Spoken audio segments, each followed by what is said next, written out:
محمد سيد الكونين والثقلين والفارقين من عرب ومن عجم. تم عیدوں کے وقت یہ احساس کا واقعہ نہیں سنتے جب میرے آقا صلی اللہ علیہ وسلم عیدگاہ جا رہے تھے، بیچ میں ایک یتیم بچے کو دیکھا جو پھٹے پرانے کپڑے میں تھا. حضور نے اس سے پوچھا کیا تیری عید نہیں ہے؟ اس بچے نے کہا عید تو ہے لیکن میرے بابا نہیں ہے. تم مارکیٹ جاتے ہو آج رمضان کی عیدوں کی تیاری کے لیے، دیکھتا ہوں مارکیٹ بھری رہتی ہے، اپنے بچوں کی من پسند کپڑے خریدتے ہو، چاہے وہ جتنے مہنگے ہو جیسے بھی ہو، نہیں لیکن عید میں میرے بچوں کو خریدنا ہی ہے، اور ایکسٹرا بھی خریدتے ہیں. لیکن تمہیں پتہ ہے کئی گھر ایسے ہیں جن کے بچے اپنے ماں باپ سے بول بھی نہیں سکتے کہ اس مہینے ہمیں کپڑے لائے، نہیں لا سکتے. کیا یہ احساس کسی کے اندر ہے کہ جب میں شاپنگ کروں تو ایک ڈریس ایکسٹرا لے لوں، ایک نیا جوڑا ایکسٹرا لے لوں تاکہ میں وہاں تک پہنچا دوں جس کے بچے کے باپ کے اندر خریدنے کی طاقت نہ ہو، تاکہ عید میں وہ بھی ہمارے ساتھ شامل ہو سکے. کیا تم عیدوں کے وقت یہ احساس کا واقعہ نہیں سنتے جب میرے آقا صلی اللہ علیہ وسلم عیدگاہ جا رہے تھے، بیچ میں ایک یتیم بچے کو دیکھا جو پھٹے پرانے کپڑے میں تھا. حضور نے اس سے پوچھا کیا تیری عید نہیں ہے؟ اس بچے نے کہا عید تو ہے لیکن میرے بابا نہیں ہے، میرے بابا نہیں ہے، وہ شہید ہو چکے ہیں. مجھے پہنانے والا کون ہے آج؟ وہ کائنات کے آقا و مولا جو انیس بے کساں ہے، چارہ ساز درد مندہ ہے. اس یتیم کو اٹھا کر اپنے گھر لائے اور اپنے ہاتھوں سے نہلایا، حسنین کریمین کے کپڑے پہنائے، عیدگاہ جانے کے وقت واپس آ کر کے، اور پھر اس بچے کو اپنے کندھوں پر سوار کر کے عیدگاہ لے جانے لگے. کون ہے یہ جو احساس رکھتا ہے؟ حسن و حسین انگلی پکڑ کر کے چل رہے ہیں اور یتیم بچہ کندھے پر سوار ہے، مصطفیٰ کریم کے کندھے پر سوار ہے. بلکہ اس دن دیکھنے والے صحابہ اش اش کرتے رہ گئے، اور کئی بچے تو یہ تمنا کرتے رہ گئے کاش ہمارے بھی باپ مرے ہوتے تو میرے آقا کندھے پر اٹھائے ہوتے. یتیم ہوتے ہم. میرے عزیزوں، یتیموں کا حقیقی اس دنیا میں کوئی چارہ ساز درد مندہ ہے، بے قصوں کا انیس کوئی ہے تو میرے مصطفیٰ کی ساتھ. اور انہوں نے پورا نظام تمہیں دیا ہے. یہ صرف سنانے کے لیے نہیں، یہ کوئی کہانیاں نہیں ہیں جو تمہیں سنائی جاتی ہیں، تمہارے عمل کے لیے ہے کہ اپنی زندگی میں تمہارے پاس جو چیز دیا ہے اس کا ایک حصہ ان لوگوں کے لیے خاص کر دو، کیونکہ قرآن میں ہے وَفِي أَمْوَالِهِمْ حَقٌّ لِلسَّائِلِ وَالْمَحْرُومِ. غریب لوگ قیامت کے دن مقدمہ کریں گے، مولا ہم کو تو نے کیوں نہیں دیا مال، ہم کو مال نہیں دیا، ہمارے پاس اتنے اسباب نہیں تھے. رب تعالیٰ فرمائے گا تمہارا مال بھی دیا تھا امیروں کے پاس، تو غریب کہیں گے انہوں نے تو ہمیں نہیں دیا، ان کے پاس میں نے تمہارا حق رکھا تھا، تو کہیں گے ہمارا حق تو انہوں نے دیا ہی نہیں، زندگی پر وہ خود کھاتے رہے. اس بات پر ان امیروں کی پکڑ ہوگی، میں نے تمہیں جو مال دیا تھا وہ سب تمہارے عیش کے لیے نہیں، مانگنے والے اور محروم لوگوں کا حق بھی میں نے تمہارے مال میں رکھا تھا.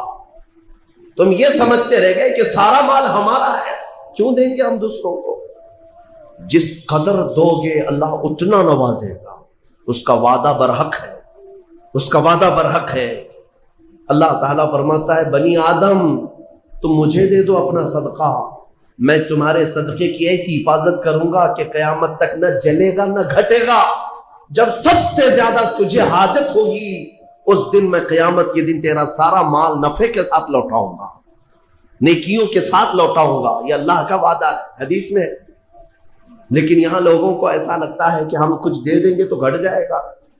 میرے عزیزوں، ایکسٹرا خیرات کرنا تو دور کی بات ہے، 2.5% جو زکوٰۃ ہے وہی لوگوں کی باقی رہ گئی ابھی.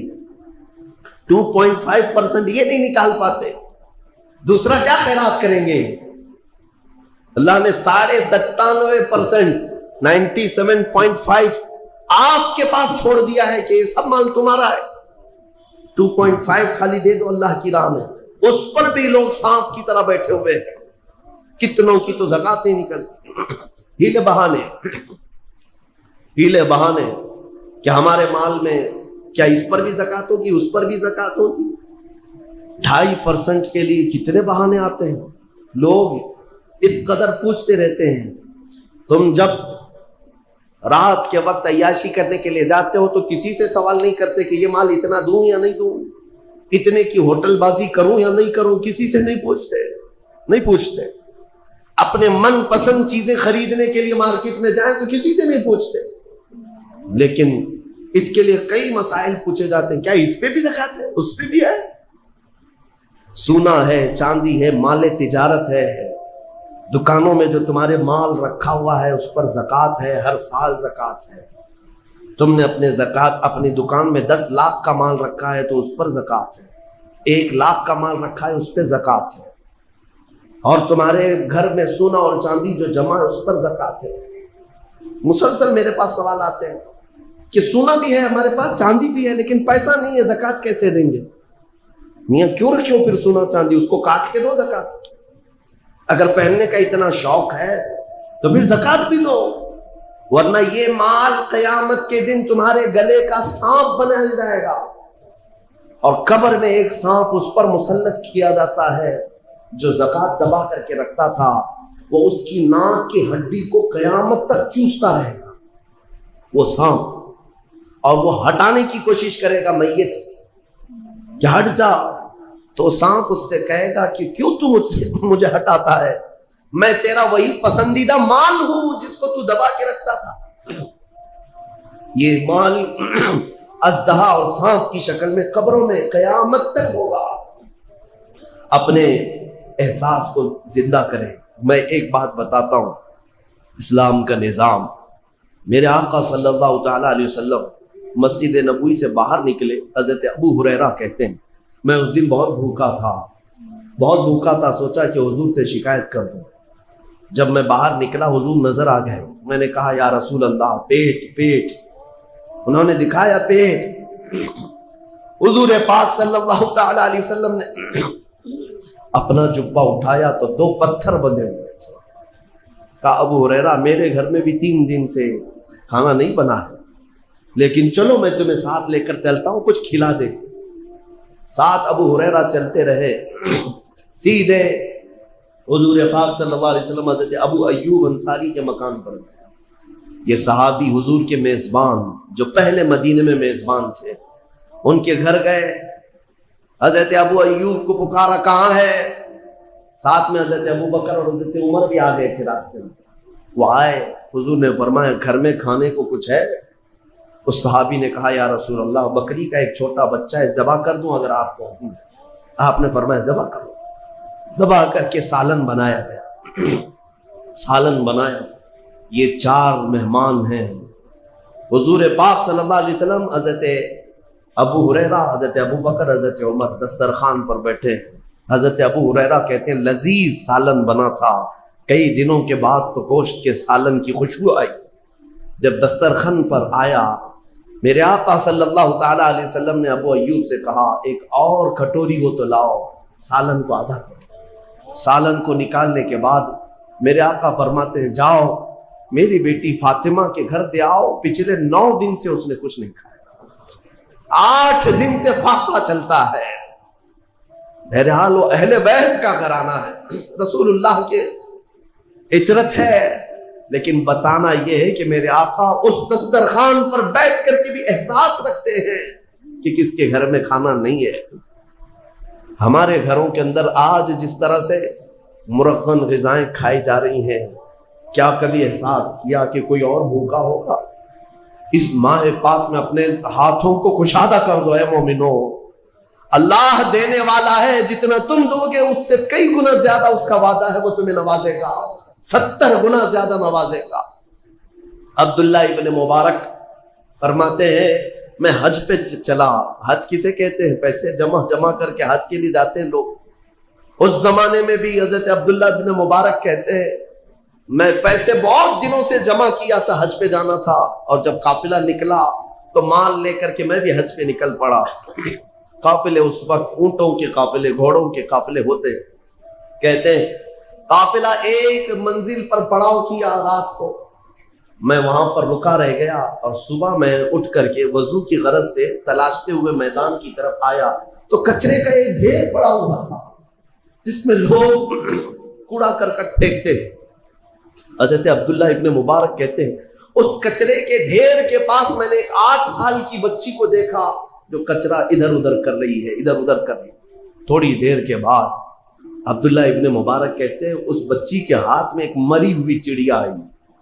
چڑیا مر کر کے پڑی ہوئی تھی. اس چھوٹی سی بچی نے اٹھایا, اس کے پر کھینچے اور چبا کر کھانے لگی اور دوڑ کر کے اپنے گھر کی طرف جا رہی تھی جو جھوپڑی میں تھی. عبداللہ ابن مبارک کہتے ہیں میں اس کے پیچھے پیچھے ہو لیا. وہ لڑکی گئی تو اپنے گھر میں اس کا چھوٹا بھائی بھی اس کو کھلا رہی ہے مری ہوئی چڑیا. آپ نے اس بچی کو پکڑ لیا اور کہا بیٹا یہ مری ہوئی چڑیا ہے, اسے تو کھا رہی ہے؟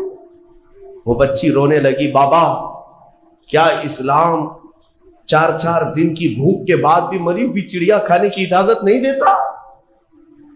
ہمارے گھر میں اس کے علاوہ ہے کیا جو ہم کھا کر کے اپنے حلق کو ترک کریں؟ 4 دن کے فاقے کے بعد بھی ہم مری ہوئی چڑیا نہیں کھا سکتے. عبداللہ ابن مبارک کی آنکھیں بھیگ گئیں. آپ نے اپنے حج کے سفر کا جتنا مال تھا, جو پیسے تھے, سب ایک چادر میں جمع کیا اور سب اٹھا کر کے اس بچی کو دے دیا. کہا بیٹا اس سے تو اپنی زندگی گزار, آئندہ مری ہوئی چڑیا کبھی نہ کھانا. پورا مال دے دیا. اب حج پہ جانے کے لیے پیسے بھی نہیں ہیں. قافلہ چل پڑا, لیکن عبداللہ ابن مبارک بیچ راستے سے اپنے گھر چلے آئے. لوگ کہتے رہے, لوگ کیا بولیں گے, حج پہ گئے, نکلے بڑی شان سے اور بیچ راستے سے تم لوٹے جا رہے ہو, حج پہ نہیں جاؤ گے؟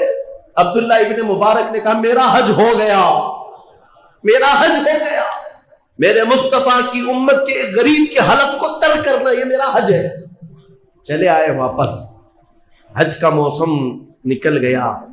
جو خراسان سے, جو ان کے علاقے سے حاجی گئے تھے حج کے لیے, وہ حج کر کے جب واپس لوٹے تو لوگ پوچھ رہے تھے حاجی صاحب کیسا رہا حج؟ تو ہر کوئی کہہ رہا تھا ہمارے حج کا کیا کہنا, ہم عرفات میں عبداللہ ابن مبارک کے ساتھ دعا کر رہے تھے, مینا میں عبداللہ ابن مبارک کے ساتھ کنکریاں ماری ہیں, ہم طواف کعبہ میں عبداللہ ابن مبارک کے ساتھ تھے. ہر حاجی کہہ رہا ہے ہم عبداللہ ابن مبارک کے ساتھ تھے, جبکہ گاؤں والے دیکھ رہے ہیں کہ عبداللہ ابن مبارک تو یہی موجود تھے. لوگ جا کر کے پوچھتے ہیں یہ کیا ماجرا ہے؟ ہر کوئی کہہ رہا ہے کہ آپ کے ساتھ حج کیے, ہم تو آپ کو یہاں دیکھ رہے ہیں. ان کی آنکھیں بھیگ گئی اور کہا مولا میرا قادر مطلق ہے. جب اس کی رضا کے لیے ایک غریب کی مدد کی گئی تو اللہ نے عبداللہ ابن مبارک کی شکل کا ایک فرشتہ بھیجا جو ان کی طرف سے پورے حج کے ارکان ادا کرتا رہا. جوانی کو دیکھا, کبھی چلتے ہوئے اپنے آپ کو دیکھا, کبھی بیٹھتے ہوئے اپنے آپ کو دیکھا, کبھی لوگوں سے ملتے ہوئے دیکھا, بات چیت کرنے میں ہمارے سخت روڈ لہجے کو دیکھا, یا کسی نے ہم کو کچھ دکھایا وہ دیکھا. آپ اپنے ذہن کو خالی چھوڑ دیے ہو, اور یہ مراقبے کی جو عادت ہے, خاموش صرف آتے جاتے خیالات پر توجہ رکھنے کی, بزرگوں نے فرمایا یہاں سے ہی ولایت کی پہلی سیڑھی شروع ہوتی ہے. ولایت میں اولیاء کاملین کی سب سے پہلی تربیت ہوا کرتی تھی مراقبہ. مراقبے کے لیے رزق حلال کھایا ہوا ہو آدمی, اور پھر اس کا طریقہ یہی بتایا گیا ہے کہ کسی پرسکون جگہ پر, خاص طور پر کوشش یہ ہو کہ فجر کے بعد ہو یا پھر عشاء کے بعد ہو, جب دنیا آواز اور شور شرابے سے کم ہوتی ہے, اس وقت اس انسان کو مراقبہ کرنا چاہیے. مراقبہ اور محاسبہ دو چیزیں. محاسبہ کیا ہے؟ اپنا حساب کرنا. پیچھے جائیں گے تو بہت ساری چیزوں کا حساب باقی ہے آپ کا. آپ صرف اپنے دماغ میں سوچ لیں, دن بھر جو دکان کا کام کرتے ہیں ان کو اگر دماغ سے ہی سوچنا ہے کہ کتنا آج میرے گلے میں آیا اور کتنا جمع ہوا, کتنا کہاں دینا ہے, اسی میں اس کا آدھا گھنٹہ چلا جائے. لیکن محاسبہ وہی اگر اپنے آخرت اور اپنے گناہوں کے متعلق کر لے آدمی تو اس کے ایمان میں اضافہ ہو جاتا ہے. باقی دنیا کا حساب کتاب کرتے کرتے آدمی بوڑھا ہو جاتا ہے, کوئی تبدیلی نہیں آتی. لیکن جو اپنے اعمال کا محاسبہ کرتا ہے اللہ تبارک و تعالی اس کے دل کو بدل دیتا ہے. وہ اپنے محاسبے میں آئی ہوئی چیز دوبارہ غلطی نہیں کرتا. آج ہم کوشش یہ کریں گے کہ میں آپ کو مراقبے اور محاسبے کی محفل میں لے جاتا ہوں تاکہ آپ یہاں سے شروع کریں اپنے خیالات پر کنٹرول، اپنے اعمال کے متعلق آپ کو کسی لمبی چوڑی دعا کے بغیر خود محسوس کریں گے کہ تمہاری آنکھیں بہنے لگ جائیں گی۔ وجہ یہ ہے کہ تصور آپ کا آج بھی زندہ ہے، اگر زندہ نہ ہوتا تو آپ مرکز کی اس ذکر میں نہیں آتے۔ دل تمہارا زندہ ہے جو تمہیں لے آیا ہے، اور جیسے ہی تم مراقبے میں جاؤ گے، یہ یہیں پر نہیں، آپ روزانہ اس کو صرف اور صرف 5 سے 10 منٹ کرنے کی عادت ڈالو، پھر دیکھنا آپ کی زندگی میں کیسا انقلاب آتا ہے، بہت بڑی تبدیلی آتی ہے۔ پھر یہ دل کے اوپر جمع ہوا میل چھٹنے لگتا ہے، تمہیں دنیا کی ہنسی مذاق اور واہیات اور خرافات میں دل نہیں لگتا۔ سرکار مفتی اعظم ہند رحمت اللہ تعالی علیہ اعلی حضرت کے شہزادے، آپ کا آخری وقت تھا، لیکن آپ کے ہاں جب کبھی کوئی جاتا کمرے میں زبان بند ہوتی، لیکن پورے کمرے میں اللہ اللہ اللہ کی آواز آ رہی ہوتی تھی۔ یہ کہاں سے؟ کیونکہ لوگ قریب سے سنتے تھے کہ دھڑکنیں اس طرح سے ہوتی تھی کہ دھڑکنوں سے ایسا لگتا تھا کہ اللہ اللہ کوئی کہہ رہا ہے۔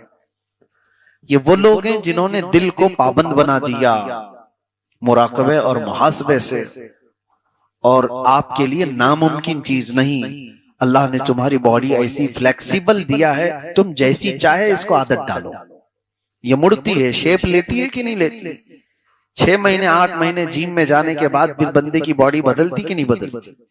سونے کا تم نظام جس طرح سے بناؤ گے ویسا بنتا ہے، کھانے کا نظام جس ٹائم پہ تم چاہو گے، تمہارے حاجتیں باتھ روم جانے کی بھی جو ٹائم ہے اسی وقت باڈی تمہاری عادت پکڑ لیتی ہے۔ سونے کا ٹائم، اٹھنے کا ٹائم تم اپنی باڈی کو دیے ہو، یہ باڈی تمہاری ہر چیز ایڈاپٹ کرے گی۔ اسی طرح سے اپنے اس جسم کو جب آپ مراقبے کی عادت ڈال دیں گے تو یاد رکھنا، جو لوگ یہ ہم سے شکایت کرتے ہیں گناہوں سے بچنے کی بہت کوشش کرتا ہوں ہوتا نہیں ہے، اس کی وجہ یہ ہے کہ گناہ کرنے کے بعد سوچا کبھی تھا ہی نہیں تم نے کہ کیوں ہوا تم سے، اور یہ مراقبہ تمہیں اس عادت سے، ان حرکتوں سے دور کر دے گا۔ یہ مراقبے کی محفل تمہیں سوچنے پر مجبور کرے گی، اور جب بندہ واپس اس چیز کو سوچے گا تو اس کا ذہن نکار دے گا۔ اور ایک چیز آخری میں بتاتا ہوں، ہمارے دماغ کے 2 حصے ہیں، ایک دائیں اور ایک بائیں، جو رائٹ سائڈ کا ہے اور ایک لیفٹ سائڈ کا ہے۔ اور لیفٹ سائڈ کا جو دماغ ہے یہ کام کرتا ہے تو جو حقیقی چیزیں ہیں بس اس کا کام کرتا ہے، یعنی جس کی عزت کرنا ہے اس کی عزت کرے گا، جو اسے نہیں سمجھ میں آئے اس کو نہیں کرے گا۔ حقیقت پسندانہ کام لیفٹ سائڈ والا جو دماغ ہے وہ حقیقت پسندانہ کام ہی کرتا ہے۔ یعنی آگ گرم ہوتی ہے کہ تو یہ لیفٹ سائڈ کا دماغ اس کو مانتا ہے اور تمہیں وہاں جانے سے روکتا ہے، لیکن رائٹ سائڈ کا دماغ جذباتی ہے، یہ جذبات والے کام کرتا ہے۔ کبھی کبھار ایسا ہے کہ اس کے جذبات بہت اوور ہو گئے تو یہ کسی کو بھی کچھ بھی بنا دے گا، بہت اونچے پہ لے کے چلا جائے گا۔ اور یہ رائٹ سائڈ کا دماغ جب زیادہ کام کرے، اسے پتا ہے کہ آگ گرم ہوتی ہے، اس کے باوجود بھی جذبات میں وہ ہاتھ ڈال دے گا۔ یہ سارے جذبات کے جو کام ہیں وہ رائٹ سائڈ کا دماغ کام کراتا ہے۔ اب مسئلہ یہ ہے کہ بہت سارے لوگ جو ڈپریشن کے شکار ہوتے ہیں وہ کب ہوتے ہیں؟ رائٹ اور لیفٹ میں بیلنس نہیں ہو پاتا۔ لیفٹ سائڈ کا دماغ وہ حقیقت پسندانہ کام اتنا ہی کرنا چاہتا ہے، اور رائٹ سائڈ کا وہ کچھ جذباتی کام کرنا چاہتا ہے۔ یہ دونوں کے ٹکراؤ میں وہ فیصلہ نہیں لے پاتا، کروں تو کیا کروں، کرنا چاہیے کہ نہیں کرنا چاہیے، پھر اسے کسی کے مشورے کی ضرورت آتی۔ ایک ہی دماغ ہے، ایک ہی سوچنے والا ہوتا تو پھر یہ کنفیوژن کیوں آیا ہے دماغ میں؟ کبھی سوچا آپ نے؟ کچھ بھی کرنے کے وقت 2 طرح کے خیالات آتے ہیں آپ کو، اس کے نقصان کے بھی اور اس کے فائدے کے بھی۔ تو یہ دماغ کنفیوز کرتا رہتا ہے ادھر کا اور ادھر کا۔ یہ بات میں کیوں کہہ رہا ہوں؟ صوفیہ کرام نے فرمایا اس کو بیلنس رکھنے کا ایک ہی طریقہ ہے، وہ مراقبے کی محفل۔ جب بندہ مراقبہ کرتا ہے تو یہ دونوں کی دوستی ہوتی ہے اور دونوں مل کر کے ایک فیصلہ لیتے ہیں، اور کبھی آدمی گمراہ نہیں ہوگا، صرف جذبات میں بھی نہیں بھاگے گا اور صرف ظاہر پر بھی نہیں چلے گا۔ تو مراقبہ آدمی کے دماغی توازن کو بیلنس دیتا ہے، برابر رکھتا ہے۔ اس لیے صوفیہ اکرام اس محفل کے ذریعے سے لوگوں کی تربیت کیا کرتے تھے۔ بہرحال وقت زیادہ ہوا اور آج میں نے بہت شاید ایسی باتیں کر دی جو کچھ لوگوں کے باؤنس جا رہی ہوں، نہیں ابھی انشاءاللہ العزیز اندر اتریں گے۔ ہم ایسی کوئی بات نہیں کرتے، وہ دوسرے لوگ ہوں گے کہ جن کو ایسا لگتا ہے محفل میں سناٹا ہے، سبحان اللہ بھی نہیں بول رہے، نعرہ تکبیر بھی نہیں بول رہے۔ ہم کو پہلے سے بھی ایسی عادت نہیں، سمجھ میں آ رہا ہے تو سب سے اچھی بات، ورنہ کچھ لوگ تو محفل میں جس کو کچھ نہیں سمجھ میں آتا وہ زیادہ نعرے لگاتا ہے۔ بہت سارے جلسوں میں نے دیکھا ہے، ہاں وہ زبردستی کھڑے ہو کے نعرے لگا رہے ہوتے ہیں، ان کو پوچھو تو سمجھ میں نہیں آتا۔ میں اپنے 12 روزہ مجلس میں میلاد شریف کی گجرات میں ایک بار تقریر کیا، نوجوان ہے ابھی بھی وہ موجود رہتا ہے، تو میرے پاس آیا، میں کہا تقریر میں تھے تم؟ کہا ہاں، بہت اچھی تقریر کیا، بہت اچھی تقریر کیا۔ کہا کہ کیا تقریر کیا؟ کہا نہیں سمجھ میں تو نہیں آئی۔ تو کس چیز کی تعریف کر رہے تھے؟ اور پھر اس نے ایک بات کہی کہ ہاں میں نے تقریر کے بعد بہت لمبی دعا کی تھی، کیونکہ وہ آخری رات تھی، لمبی دعا کی تھی کہ اللہ تبارک و تعالیٰ بے اولادوں کو اولاد دے دے، بے جوڑ ان کو صالح رشتے عطا ہو، بے روزگاروں کو حلال روزیاں عطا ہو، قرض سے نجات مل جائے، جیل سے چھٹکارے مل جائیں، ساری چیزیں میں نے دعا کی۔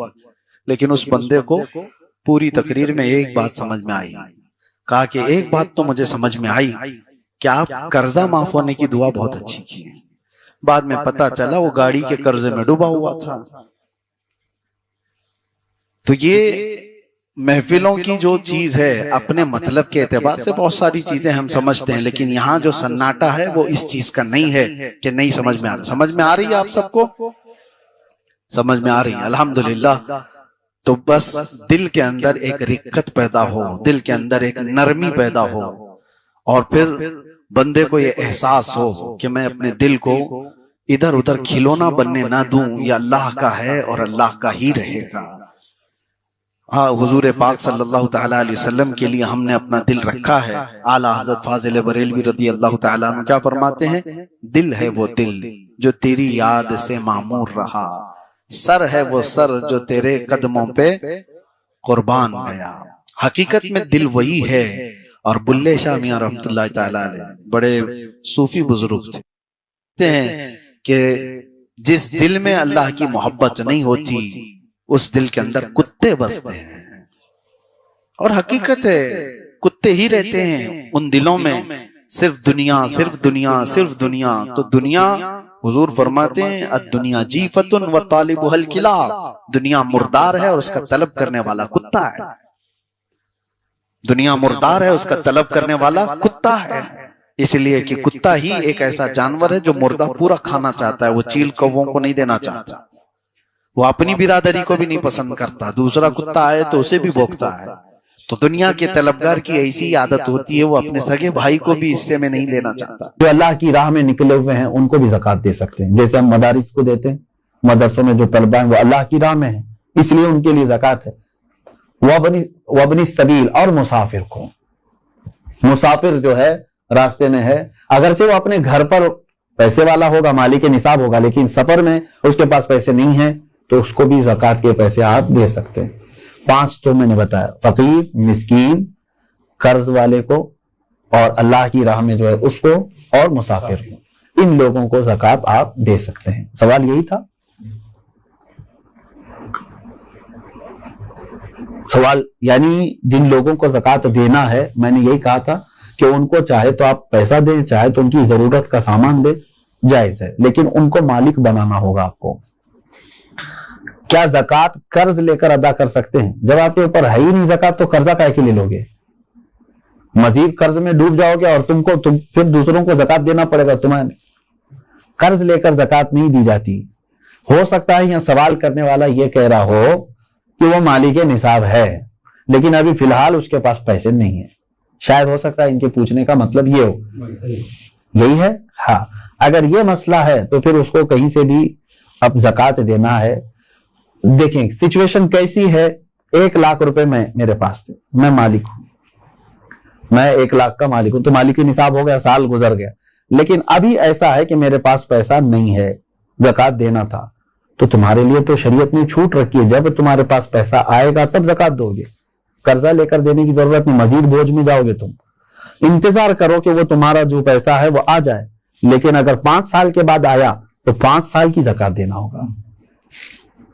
3 سال بعد آیا تو 3 سال کی زکات دینی ہوگی, کیونکہ تمہارا پیسہ اٹکا ہوا ہے, جب آئے گا تب دو گے. ابھی نہیں ہے تمہارے پاس تو تمہارے لیے معاف ہے, شریعت نے کہا انتظار کرو. اور اگر قرضہ لے کر کے ادا کر دیا تو زکات تو ہو گئی, لیکن وہ قرضہ تمہارے اوپر بوجھ چڑھ گیا. جب تمہاری اصل رقم آئے گی تو قرض ادا کرنا ہوگا. سوال یہ ہے کیا جائیداد پر بھی زکات ہوتی ہے؟ بالکل. یعنی جائیداد کا مطلب اگر آپ یہ سمجھ رہے ہو کہ بہت سارے لوگ زمینیں جو ہے لے کر کے انویسٹ کرتے ہیں اور بعد میں بیچنا چاہتے ہیں, تو یہ مال تجارت ہوا, اس پر بھی زکات ہے. تجارت کا جو مال ہے اس پر بھی زکات ہے. لیکن جائیداد کا مطلب اگر آپ یہ سمجھ رہے ہیں کہ آپ جس گھر میں رہ رہے ہیں یا گھر بنانے کے لیے کوئی جگہ لیے ہیں, اس پر زکات نہیں. ایسی جائیداد جو آپ ضرورت کے لیے لیے ہوں, وہ چاہے کروڑوں کی کیوں نہ ہو, اس پر زکات نہیں. یہ حاجت اصلیہ میں سے, ضرورت میں سے ہے. ہاں اگر کوئی ایک تھوڑی سی ایک ٹکڑا زمین کا ہی آپ نے اس لیے لیا کہ آج اس کی قیمت 10 لاکھ ہے, میں رکھوں گا, چند دنوں کے بعد 20 لاکھ ہو جائے گی, میں بیچوں گا, تو آپ اس میں تجارت کر رہے ہیں نا, تو تجارت کی نیت ہوئی آپ کی, تو اس زمین پر بھی زکات ہے. سوال یہ ہے اس کورونا کے ماحول میں مسلمانوں کے ساتھ ساتھ غیر مسلم بھی راشن کے محتاج ہے, تو کیا انہیں اس حالت میں زکات کے پیسے دے سکتے ہیں؟ زکات یہ شریعت کا حق ہے. زکات یہ شریعت کا حق ہے, یعنی اللہ تبارک و تعالیٰ نے مسلمانوں پر فرض کیا ہے. زکات صرف صاحب اسلام کو, مسلمان کو ہی دی جا سکتی ہے. ہاں مدد کی بات جہاں تک ہے, غیر مسلم ہیں ان کی بھی آپ مدد کر سکتے ہیں مخلوق خدا ہونے کی حیثیت سے. اگر ان میں سے کوئی محتاج ہے آپ مدد کریں, لیکن زکات کے پیسوں سے نہیں, دوسری اماؤنٹ سے آپ ان کی مدد کر سکتے ہیں. میں مدد کی ممانعت کی بات نہیں کر رہا ہوں کہ مدد نہیں کر سکتی کسی, اسلام تو مدد کرنے کا حکم دیتا ہے, لیکن زکات چونکہ پرٹیکولر ایک یہ ہمارے مذہبی حصہ ہے, تو یہ صرف اس وقت ہی ادا ہوگی جب آپ مسلمان کو دیں گے. سوال یہ ہے کھیتی باڑی کرنے والے اپنی زکات کیسے نکال سکتے ہیں؟ جیسے سب لوگ نکالتے ہیں ویسی ہی آپ کے پاس پیسے ہیں, سونا ہے, چاندی ہے, کھیتی باڑی کرنے والے کے پاس, تو ان پر تو وہی زکات ہوگی. لیکن سوال پوچھنے والا اگر یہ پوچھ رہا ہے کہ کھیتی باڑی کی جو فصل نکلی ہے اس میں کیا ہے, تو اس کا طریقہ الگ ہے, اس کو عشر کہتے ہیں. یعنی جو کھیتی میں جتنی بھی فصل آپ کی آئی اس کا 10واں حصہ اللہ کی راہ میں انہیں خیرات کرنا ہوگا. لیکن یہ بھی اس وقت جب کہ وہ اللہ تبارک و تعالیٰ کی نعمتوں سے ویسی ہی اس کی فصل اگائی بغیر کسی زیادہ محنت کے, یعنی اس نے بیج بویا اور فصل نکل آئی اور کٹائی کر لیا. لیکن ایک ہوتا ہے آپ کے کھیتی باڑی کرنے والے کے لیے بورنگ کیا ہے, پانی کی پائپ لائن چھوڑا ہے اور اس کے بعد کھاد ڈالا ہے, اس میں محنت کیا ہے, تو محنت کر کے جو فصل آئی تو اس میں 20واں حصہ دے گا, 10واں نہیں. یعنی 5% اپنی پوری فصل کا 5% اللہ کی راہ میں وہ دے گا, اس کو کہتے ہیں, وہ عشر والے مسائل ہیں. اور جو بغیر کسی اس طرح کے بورویل وغیرہ کے قدرتی پانی سے سینچ کر کے فصل آئی ہے اس میں 10% دے گا. سوال یہ ہے سونے کی زکات اس کی آج کی قیمت پر دینی ہوگی یا اس کی خریدی ہوئی قیمت پر؟ نہیں, آج کی جو قیمت ہوگی اسی پر زکات ہوگی. اگر آپ پیسوں میں دے رہے ہیں تو, اور اگر سونے میں دے رہے ہوں تو آپ کے سونے کی جو قیمت سونار لگائے گا, ظاہر سی بات ہے سونے میں اگر آپ زکات دے رہے ہیں تو وہی سونے کی جو قیمت سونار لگائے گا اسی اعتبار سے آپ کو زکات دینی ہوگی. یہ نہیں کہ آپ 20 سال پہلے جو خریدے تھے اس وقت 10,000 روپے تولا تھا اور آج جو ہے میں اسی قیمت سے دوں گا, ایسا نہیں ہے. زکات پر سب سے پہلا حق کس کا ہے؟ سب سے پہلا حق آپ کے رشتہ داروں کا ہے, اس کے بعد پڑوسیوں کا ہے, پھر آپ کے محلے والوں کا, پھر آپ کے گاؤں والوں کا, پھر آپ کے شہر والوں کا, پھر شہر کے پڑوس والوں کا. اس طرح ترتیب ہے. اگر کوئی شخص اپنی ہر مہینے کی انکم پر زکوٰۃ دیتا ہو تو اس پر سالانہ زکوٰۃ واجب ہے. انکم پر کیوں زکوٰۃ دیتا ہے جب اللہ تبارک و تعالیٰ نے تمہیں اس چیز کا حکم نہیں دیا؟ جو تم جمع کر کے رکھ رہے ہو، جو سیونگ ہے. اب مثال کے طور پر میں آپ کو بتاؤں، آپ کی سیلری 1 لاکھ ہے منتھلی، آپ جاب کرتے ہیں، 1 لاکھ روپے مہینہ کما رہے ہیں. اب 98,000 آپ کے راشن پانی اور گھر کے خرچوں میں سب چلی جاتی ہے اور بچتے کتنے؟ 2,000. پورے سال میں آپ کے پاس کتنے بچے؟ 24,000. تو اس پر کہاں سے زکوٰۃ آئی؟ 24,000. اگر یہ نصاب کی قیمت ہو گئی ہے، 52.5 تولہ چاندی کی قیمت ہو جاتی ہے 24، تو بس یہی 24,000 پہ زکوٰۃ ہوگی، نہ کہ وہ 12 لاکھ پہ جو ہر مہینے کما رہا تھا. آپ کما کر کے جتنا اپنے اوپر خرچ کر دیے اس پر زکوٰۃ نہیں، کما کر کے جو آپ بچا کر کے رکھے ہیں ضرورت سے جو زیادہ، اس پر زکوٰۃ ہے. یہ ٹیکس اور زکوٰۃ میں یہی فرق ہے. ٹیکس جو ہے انکم پر لگتی ہے، گورنمنٹ جو ہے نا ہماری انکم پر ٹیکس لگاتی ہے. جتنا تم کما رہے ہو اس کا ٹیکس دو، بچا رہے ہو وہ الگ ہے. اور شریعت نے ہم کو کیا کہا ہے؟ جتنا چاہے کماؤ. خرچہ کر دیے تو اس کی پوچھ نہیں. 1 کروڑ کمائے مہینے میں اور تمہارے 98 لاکھ خرچ ہو گئے، اس کی شریعت نے زکوٰۃ نہیں مانگی. 2 لاکھ اگر تمہارے پاس بچے ہوئے ہیں تو اس کی. لیکن گورنمنٹ کیا مانگے گی؟ 1 کروڑ کمائے ہو، انکم ٹیکس پورے 1 کروڑ کی ٹیکس تمہیں دینا ہوگا. یہ زکوٰۃ اور ٹیکس میں فرق ہے. سوال یہ ہے، اگر کسی نے جگہ خریدی ہے گھر بنانے کی نیت سے مگر 1 سال ہو گیا اب تک گھر نہیں بنا سکے، تو کیا اس کی بھی زکوٰۃ دینا ضروری ہے؟ آپ کی نیت دیکھی جائے گی. آپ جو جگہ خرید رہے تھے تو گھر بنانے کی نیت سے نا، تو ابھی چاہے 10 سال بعد بھی بنائے، آپ نے نیت کیا ہے گھر بنانے کی، تو جب تک آپ گھر نہیں بنائیں گے کوئی اس پر زکوٰۃ نہیں ہے، اس جائیداد پر زکوٰۃ نہیں دینی ہے. آپ اپنے گھر بنانے کے لیے وہ زمین لیے. سوال یہ ہے کہ میرے پاس کل 250 گرام سونا ہے، اس میں سے کچھ سونے پہ لون لیا ہے تو وہ بینک میں ہے، باقی سونا میرے پاس ہے، تو کتنے سونے پر زکوٰۃ نکالنا ہے؟ پورے 250 پر یا صرف اس پر جو میرے پاس باقی بچا ہوا ہے؟ اب دیکھیے مثال کے طور پر میں آپ کو بتا رہا ہوں، 250 گرام سونے کے جو مالک ہیں انہوں نے 50 گرام سونا بینک میں رکھ دیا اور اس پر پیسے لے لیا ہے، بینک پیسے دیے ہیں نا اس کو، اور 200 گرام ان کے پاس ہے. اب زکوٰۃ جو ہے آپ کے 200 جو آپ کے پاس ہے اسی پر ہے، کیونکہ وہ گری ہوئی ہے اور آپ کے پاس پیسہ ہے، اس 50 گرام کا پیسہ ہے. اگر وہ پیسہ پورا صحیح سلامت آپ کے پاس ہے 50 گرام کا جتنا بھی ملا، وہ 200 گرام سونے میں ملا کے زکوٰۃ دیں گے آپ. بات تو ایک ہی ہو گئی. 50 گرام سونے پر جو بینک نے آپ کو پیسے دیے ہیں اگر وہ پورے خرچہ کر دیے آپ کے پاس نہیں ہے تو اس کی زکوٰۃ نہیں، لیکن وہ بھی رکھے ہوئے ہیں آپ کے پاس اور 200 گرام گھر کا سونا بھی ہے، تو اماؤنٹ اور 200 گرام دونوں سونا ملا کر کے سب کی ملا کے زکوٰۃ دینی ہوگی. بات سمجھ میں آ گئی؟ ہاں. اب آپ نے پورے خرچہ کر دیے اور تو بینک میں جو 50 گرام سونا ہے اس کی زکوٰۃ نہیں جب تک کہ آپ اس کو چھڑا کر کے نہیں لاتے، کیونکہ ابھی آپ فی الحال اس کے مالک نہیں ہیں، کیونکہ اس کے بدلے میں آپ نے پیسے لے لیے. سوال یہ ہے، میرے پاس 2 لاکھ روپے تھے، وہ میں نے قرض حسنہ دیا ہے، کیا مجھے 2 لاکھ روپیوں پر زکوٰۃ دینا ہے جبکہ وہ میرے پاس ابھی واپس نہیں آئے؟ کیونکہ آپ کو دینا ہے، آپ مالک ہیں اس کے، قرضہ کسی اور کو دیا ہے آپ نے، آپ زکوٰۃ آج دے دو، ہو سکتا ہے وہ قرضدار جلدی واپس لوٹا بھی دے گا انشاءاللہ، نہیں تو اس میں خرابی، اس کی نیت خراب ہونے کے بھی اندیشے ہیں. اب یہ ہے کہ آپ کی ہے کہ نہیں وہ رقم آپ کی ہے نا، آج اس کے پاس ہے، ابھی وہ دے نہیں رہا ہے، چلو وہی والا مسئلہ جو پہلے میں نے کہا، 5 سال کے بعد بھی اگر اس نے لوٹایا تو پورے 5 سال کی زکوٰۃ دینی ہے. ابھی تو آپ کے لیے ٹھیک ہے گنجائش، اگر آپ ابھی نہیں دینا چاہ رہے ہیں اس اماؤنٹ کی زکوٰۃ، ٹھیک ہے آپ کے پاس نہیں ہے وہ 2 لاکھ، لیکن 5 سال کے بعد جب وہ 2 لاکھ واپس آپ کے پاس آ گئے تو پورے 5 سال کی کاؤنٹ کر کے آپ کو زکوٰۃ دینی پڑے گی، کیونکہ آپ اس وقت بھی مالک تھے، آپ بھی مالک ہیں. اسی لیے ہر سال اگر اس کی نکالتا ہی رہ جائے تو اچھا ہے کہ جس دن وہ آئے گی تو آپ فری رہیں گے، پورے 2 لاکھ روپے آپ کے پاس رہیں گے، ورنہ پھر جب آئے گی 10 سال کے بعد تو زکوٰۃ اس میں پتہ نہیں کتنی بڑھ چکی ہوگی. ہاں، یہاں تک آج کے یہ مسائل شرعیہ تھے. اور ایک کیا آخری سوال کیا تھا؟ پرورش میں لگا سکتے، یہی دیا ہے کہ دیکھیں جن بچوں کی پرورش میں آپ لگا رہے ہیں کیا وہ مستحق ہیں کہ نہیں. کہیں ایسا تو نہیں کہ وہ مالک نصاب ہیں، یتیم بھی بہت سارے کروڑ پتی ہوتے ہیں، تو خالی یتیم ہونا ضروری نہیں ہے بلکہ وہ مستحق ہے کہ نہیں. دیکھیں اگر وہ مالک نصاب نہیں ہے یتیم بچے تو بالکل ان کی پرورش میں لگانا افضل کام ہے، ان کا وہ حق ہے۔